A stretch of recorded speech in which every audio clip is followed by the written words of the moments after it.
Goodness gracious, big wall of fire! I've been speedrunning the Dragon Delves book as a DM, and we're 46 hours in. We just finished the Black Dragon adventure, and so far, that's got the best dungeon. My friend Lilith from Tabletop Builds cast Wall of Fire in a cramped room, which reminded me I should do a video on Wall of Fire. There's quite a bit of tech in that spell, so we're gonna talk about it. Welcome to Pack Tactics, where we create zigzags. I'm gonna give you an absolute miracle thought here. Why don't you just invent a line? No. Are you allergic to straight things? Yes. Before we begin, this video is sponsored by Indominant. It's a futuristic superhero role-playing game. Me, Tabletop Builds, Tales from Elsewhere, D&D Shorts, and the devs played together. I got to play a super gator with tons of interesting features, and I got to combo with my friends. The system is pretty easy to learn, and it's got deep player mechanics as well. It grabs the best part of 4E, and it translates perfectly into a superhero game. I felt like a super gator. And what is incredible is we're all 5e players, and we figured it out after the first round. The mechanics for everything just clicked. Indominant has reached their 4th stretch goal and continues to expand. Right now, they're playtesting custom signature powers, which wasn't a thing when I first played. It makes it so you can customize your hero's superpowers even more. Like, for example, now you can finally be a radioactive gator. If you pre-order Indominant on their website, you'll get playtest access to their book, and you'll get credited in the physical book. I absolutely recommend you read this. This is Tabletop Game of the Year for me. You'll love it, especially if you like superhero stuff. Link in the description. Now, back to the video. 4th level spell, action, 120 foot range, 1 minute duration. You create a wall of fire on a solid surface within range. You can make the wall up to 60 feet long, 20 feet high, and 1 foot thick. The wall is opaque and lasts for the duration. When the wall appears, each creature in its area must make a dexterity saving throw, taking 5d8 fire damage on a failed save, or half as much damage on a successful one. One side of the wall, selected by you when you cast a spell, deals 5d8 fire damage to each creature that ends his turn within 10 feet of that side, or inside the wall. A creature takes the same amount of damage when it enters the wall for the first time on a turn, or ends his turn there. The other side of the wall deals no damage. Upcast increases the damage by 1d8 for each spell slot level above 4. At first reading, this seems pretty straightforward, but it's not. Let's first talk about the saving throw. When the wall appears, that's when the creatures make a saving throw against the spell if they're in it. It does half damage on a success. The average damage is 18 to a single target.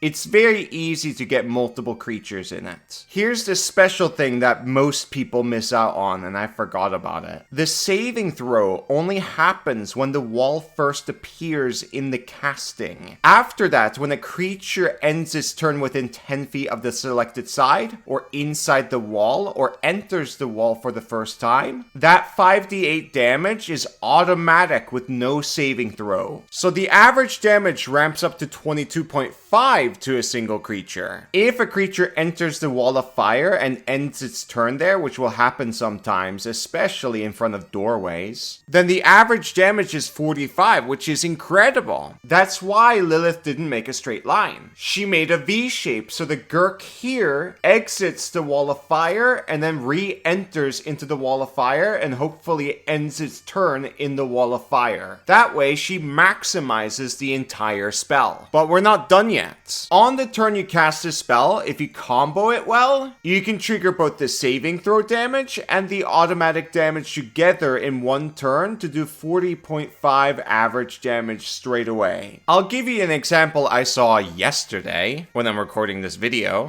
That's why I'm making it. Lilith from Tabletop Builds, she's known for Ghostlands, by the way. She was playing a Graviturgy Wizard. Graviturgy Wizards have a feature called Gravity Well. Whenever you cast a spell on a creature, you can move the target 5 feet to an unoccupied space of your choice if it fails a saving throw against the spell. Directly up is an unoccupied space. Wall of Fire says you can make the wall up to 20 feet high. So instead of making it 20 feet high, make it 5 feet high. When the enemy fails against Wall of Fire, Gravity Well kicks in. They are moved 5 feet up, which is out of the Wall of Fire. They then fall back into the fire, which will trigger the no save damage. What the heck? That's so cool! This spell is seriously built for Graviturgy Wizard. I should probably make a build, but anyways, your party can combo with this spell as well, like Repelling Blast from the Warlock. Maybe you can Thorn Whip someone into the fire. Maybe use Telekinetic Shove. Maybe the monk can grapple and drag somebody into it. So on and so forth. Now let's move on to shapes. It can be a straight line, it can be a circle, it can be an L shape, it can be a V shape. You can even zigzag with it to thicken the wall, which is great for tight rooms and doorways. Not only will there be a greater chance for the enemy to end their turn in the fire, but also they're going to be entering and exiting all the time if there are 5-foot gaps in the zigzag. That will also make comboing easier for everyone. Like again, the Warlock with the Repelling Blast. The enemy is getting pushed in and out of the Wall of Fire. And unlike other AoEs where if the enemy's already in the AoE, you don't need to pull the enemy and then push them back in. Here you just basically need to push.